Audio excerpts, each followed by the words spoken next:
Ya, rekan Maska, bagaimana kronologi penemuan mayat tersebut? Ya, baik rekan dan juga pendengar, saya laporkan dari Pati Jawa Tengah bahwa hari Rabu 24 September 2025 sore, tepatnya pukul 16.30 waktu Indonesia Barat, ada seorang pencari rumput yang sedang mencari rumput di wilayah Padang Tebu yang berada di Desa Mulyoharjo, Kecamatan Pati, dan dia mencium adanya bau menyengat di tengah kebun tebu tersebut. Kemudian pencari rumput tersebut melaporkan hal itu kepada warga setempat bernama Warsidi yang kemudian mereka bersama-sama mencari sumber bau menyengat tersebut yang berada di tengah kebun tebu. Dan setelah dilakukan pengecekan langsung di sumber bau tersebut, akhirnya ditemukan adanya sesosok mayat manusia berjenis kelamin perempuan. Dan setelah itu para saksi melapor ke perangkat desa dan laporan tersebut diteruskan ke Babin Kamtipmas dan akhirnya informasi tersebut juga dilaporkan ke Polsek Pati Kota.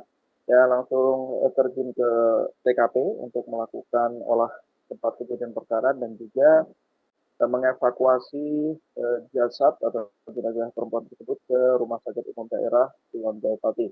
Demikian rekan. Ya, rekan Maska, kondisi jenazah dan hasil pemeriksaan medisnya seperti apa? Baik rekan Anas dan juga Tribuners, setelah dilakukan evakuasi atas jasad yang kemudian teridentifikasi bernama Sudarti, 53 tahun, warga desa Sidokerto, Kecamatan Pati tersebut. Kemudian jasad dari Sudarti dibawa ke ruang jenazah RSUD Pati untuk dilakukan pemeriksaan medis.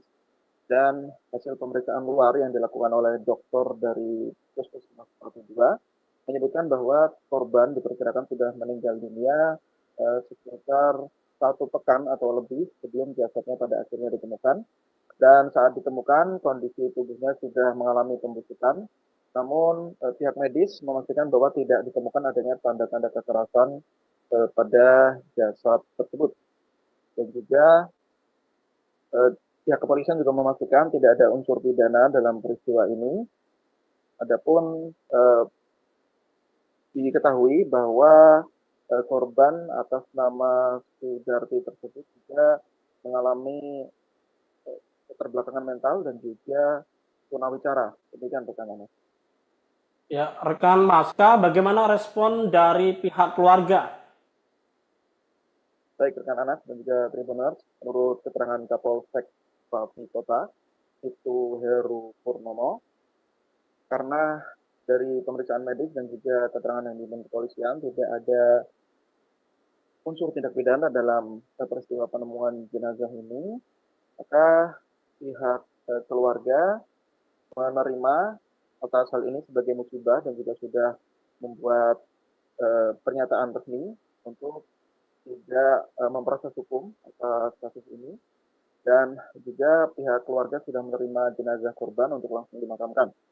Dan berdasarkan hasil olah TKP seperti yang kami sebutkan tadi, tidak ada tanda penganiayaan, jadi menurut kepolisian dugaan korban meninggal dunia diduga karena adanya faktor lain, juga dan karena tindakan kriminal. Dan dari pihak keluarga sendiri mengatakan bahwa Sudarti sudah meninggalkan rumah sejak tanggal 9 September. Artinya sudah kurang lebih 2 pekan sebelum jasadnya ditemukan di tengah ladang tebu. Dan juga menurut keterangan dari pihak keluarga, yang bersangkutan memiliki keterbatasan mental dan juga keterbatasan